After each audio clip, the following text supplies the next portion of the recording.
नमस्कार, स्वागत है आपका यूट्यूब चैनल उल्टा चश्मा पर। लेकर आया हूँ आपका अपना कार्यक्रम, विश्लेषण विद वानखड़े। आज जब हाई कोर्ट ने ईडी को भले ही फटकार लगाई, लेकिन केजरीवाल को कोई इम्यूनिटी भी नहीं दी। उन्हें बाकायदा ईडी को अब फेस करना होगा। लगातार केजरीवाल ईडी के समन्स पे इसलिए नहीं जा रहे थे और ईडी रेड इसलिए नहीं मार रही थी कि ईडी को कहीं न कहीं कोर्ट और न्यायपालिका का डर था। हाईकोर्ट ने आज ईडी को अभयदान दिया और ये भी कहा कि केजरीवाल के खिलाफ जो प्रूफ है आप 22 तारीख तक हमारे पास जमा कीजिए। और इसी अनुशंसा से लेकर केजरीवाल के घर ईडी पहुंच गए। भारी तादाद में पैरामिलिट्री फोर्सेस लगा दिए गए। केजरीवाल की सारी कैबिनेट केजरीवाल के घर के सामने। केजरीवाल का फोन जब्त कर दिया गया। खबर यह है कि केजरीवाल आउट ऑफ टच है। इसी बीच सुप्रीम कोर्ट में एक वकीलों की फौज आम आदमी पार्टी की तरफ से गुहार लगाने के लिए गई। सर्वोच्च न्यायालय ने हाल ही में जो हेमंत सोरेन और उनके साथ साथ जिनको अरेस्ट किया था वो 1.5 साल से जेल में थे। हेमंत सोरेन का वही खनन वाला मामला था। तो उसमें सर्वोच्च न्यायालय ने ईडी को फटकारते हुए कहा कि पीएमएलए का मतलब ये नहीं कि आप जमानत ही नहीं दे सकते। पीएमएलए का मतलब ये भी नहीं है कि आप सालों तक लोगों को जेल में रहें। ये कहीं न कहीं उसके राइट टू लिव, ये जो अधिकार उसको दिया है जीने का, उस पे सवाल उठाता है। आप अरेस्ट करिए, आप जब चार्जशीट फाइल तुरंत करिए और अरेस्ट करने के बाद जब चार्जशीट फाइल होती है, तो उसके बाद कोर्ट में मामला चलता है, तो ज़मानत ले सकता है। आप चार्जशीट फाइल करते हैं और जब बेल माँगने आता है, तो आप बोलते हैं कि सप्लीमेंट्री चार्जशीट आनी। ये सप्लीमेंट्री चार्जशीट करते हुए आप महीनों और सालों लोगों को जेल में नहीं रख सकते। और ईडी का रिकॉर्ड भी देखा जाए, खास तौर पर महाराष्ट्र के गृह मंत्री अनिल देशमुख जब जेल चले गए, 13 महीने उन्हें जेल में रखा गया। कसाब को जिस बैरक में रखा गया था, उसमें रखा गया। एक आतंकवादी जैसा ट्रीट किया गया। लेकिन ईडी ने जब चार्जशीट फाइल की, उसके बाद वही सप्लीमेंट्री चार्जशीट का झगड़ा चलता रहा। हाई कोर्ट जमानत नहीं दे रहा है, इसलिए सुप्रीम कोर्ट वो आए। सुप्रीम कोर्ट ने हाई कोर्ट को निर्देश दिए कि 1 सप्ताह के अंदर इस पे जमानत कि टालिए मत, इस पे बात करें। जब पूरा चार्जशीट देखा, तो हाई कोर्ट ने ईडी को पूछा कि इसमें केस बनता कहाँ है? ये जेल में क्यों थे? और जमानत मिली। आज अनिल देशमुख जमानत, लेकिन 13 महीने भयावह आतंकी जिस सेल में रखे गए, उस सेल में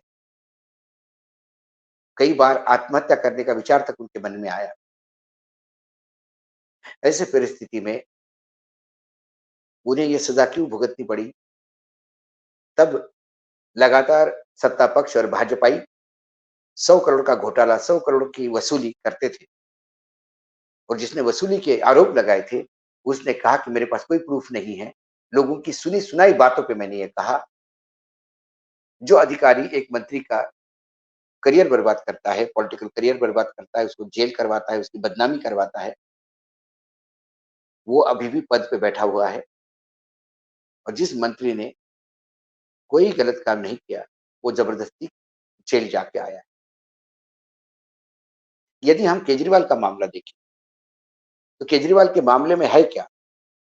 केजरीवाल के मामले में ये है कि केजरीवाल ने एक एक्साइज़ पॉलिसी, दारू वाली पॉलिसी में बदलाव किया। उन पे आरोप ये है कि ये बदलाव करके आपने कुछ गिने-चुने 10-15 ठेकेदारों को करोड़ों रुपए का फ़ायदा पहुँचाया और उसके अगेंस्ट 100 करोड़ की रिश्वत ली और वो 100 करोड़ गोवा के चुनाव में आपने खर्चा की और केजरीवाल 100 करोड़ रुपए लिए, तो उन्होंने कहा कि 100 करोड़ भी जो है, ये फैंसी आंकड़ा लगता है, इसमें कोई मदद नहीं है। लेकिन हाँ, एक ज़रूर है, एक ठेकेदार ने 35 लाख रुपए उनको चंदा दिया। ईडी ने इसी चंदे को, राजनीतिक दल के चंदे को रिश्वत मानी, क्योंकि जिसको फायदा हुआ उसने चंदा दिया तो वो रिश्वत दी। बिल्कुल ऐसा ही होना चाहिए। और यदि हुआ है, केजरीवाल को जेल जाना होगा, केजरीवाल अब अरेस्ट हो गए। जो हम कह रहे थे कि केजरीवाल अरेस्ट होने वाले हैं, आज सुबह से वो मतलब बता रहे थे कि वो कहीं गए हैं, लेकिन अब वो अरेस्ट हो गए हैं। केजरीवाल अरेस्ट होने के बाद आगे क्या? जब ये पैरेलल केस यहाँ चल रहा है, हो सकता है सर्वोच्च न्यायालय में उनको मदद नहीं मिले। हो सकता है न्यायपालिका कहे कि रेगुलर बेल में आइए, हम अब नहीं सुनाई करेंगे। चुनाव का माहौल है। दिल्ली, पंजाब, गुजरात ये 3 राज्य हैं जहाँ आम आदमी पार्टी बहुत अहम पार्टी है। ऐसे में यदि उनका स्टार कैंपेनर पार्टी का हेड ही जेल में रहे, तो कैंपेन करने वाले लोग खत्म हो जाएँगे, क्योंकि एक अच्छा बोलने वाला संजय सिंह पहले जेल में है, दूसरा मनीष सिसोदिया जेल में है और तीसरा केजरीवाल जी, अरविंद केजरीवाल जेल में हैं। तो ये तीनों बड़े लोग यदि जेल में हैं, तो आप समझ जाइए कि वो पार्टी का क्या हाल होगा। क्या पार्टी दिल्ली में ताकत से चुनाव लड़ पाएगी? क्या पार्टी पंजाब में उसी ताकत से चुनाव लड़ पाएगी जहाँ की सरकार है, दिल्ली और पंजाब? क्या पार्टी गुजरात में जो सबसे बड़ा 12% विधानसभा में ले गई, वहाँ काम कर पाएगी? ये जो हथकंडा है, ये हथकंडा मैं इसलिए कहता हूँ, क्योंकि यदि ये रिश्वत है और ये पाप है, तो इलेक्टोरल बॉन्ड की सारी डिटेल्स अब इलेक्शन कमीशन के पास आ गई। अब किस पार्टी ने बॉन्ड खरीद के किस पार्टी को दिया, किस उद्योगपति ने दिया, किस इंसान ने बॉन्ड खरीद के किस राजनीतिक दल को दिया, ये मिलान अब ज्यादा दूर नहीं।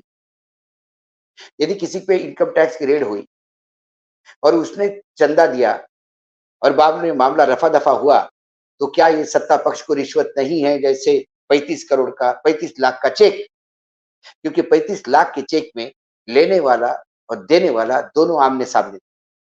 इलेक्टोरल बॉन्ड में लेने वाला और देने वाला दोनों कॉन्फिडेंशियल थे, गोपनीय थे।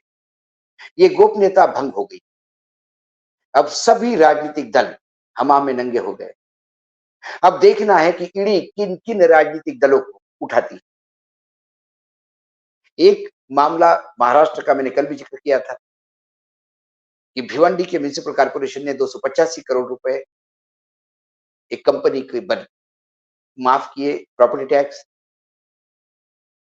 खास मुख्यमंत्री के आदेश पे।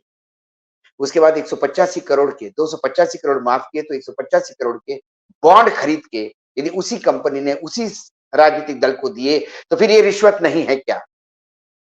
285 करोड़ से छुटकारा पाने के लिए 185 करोड़ आपने रिश्वत दी और 100 करोड़ आप फिर बचा गए। ऐसे एक-एक बॉन्ड की कहानी होगी। हर राजनीतिक दल, हर राजनीतिक नेता, फिर चाहे उसमें नरेंद्र मोदी हो, अमित शाह हो, जेपी नड्डा हो, ये सभी लोग रडार पे होंगे। देखना है कि ईडी कितने ईमानदारी से काम करती है।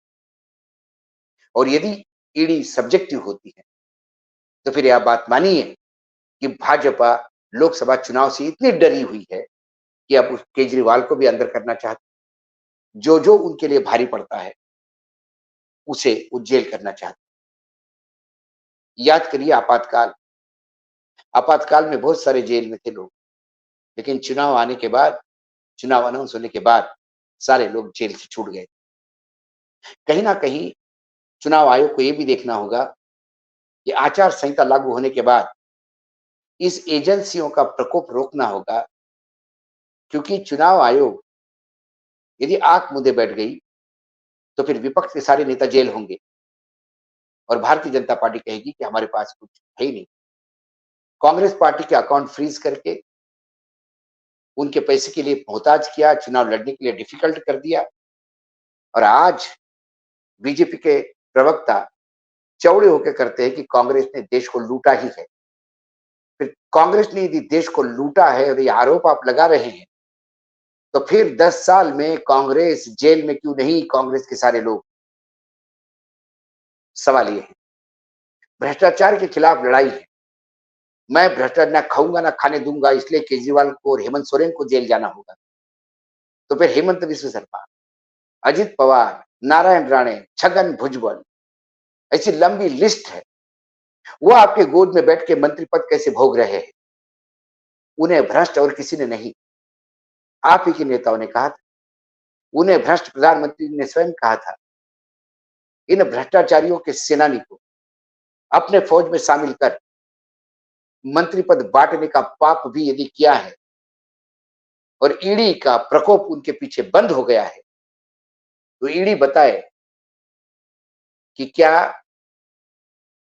अजित पवार, नारायण राणे, छगन भुजबल, इनके पीछे जो नोटिसेस थे, इनको जो प्रताड़ना दी जा रही थी, आज ईडी चुप क्यों है? सवाल ये है। तो कुल मिला के यदि ये राजनीतिक षड्यंत्र लोगों के समझ में आ गया, तो फिर जो सवाल मैंने पैदा किया था खुद, यदि आम आदमी पार्टी के सब लोग जेल में जाएंगे तो चुनाव कौन लड़ेगा? फिर चुनाव जनता लड़ेगी। जब चुनाव जनता लड़ती है, जो आपातकाल के बाद हुआ, उसके बाद सत्ता पक्ष का पतन तय है। क्योंकि जब जनता चुनाव लड़ती है, उसके आगे ईडी, सीबीआई, इनकम टैक्स, चुनाव आयोग और ईवीएम कुछ काम नहीं करती। और यही होते हुए दिखाई देता है। केजरीवाल अंदर गए, अब नंबर किसका? ये सवाल मैं आपके बीच में छोड़ के जा रहा हूं। आज इतना ही। कल फिर आता हूं किसी विषय के साथ। तब तक के लिए नमस्कार। देखते रहिए यूट्यूब चैनल उल्टा चश्मा।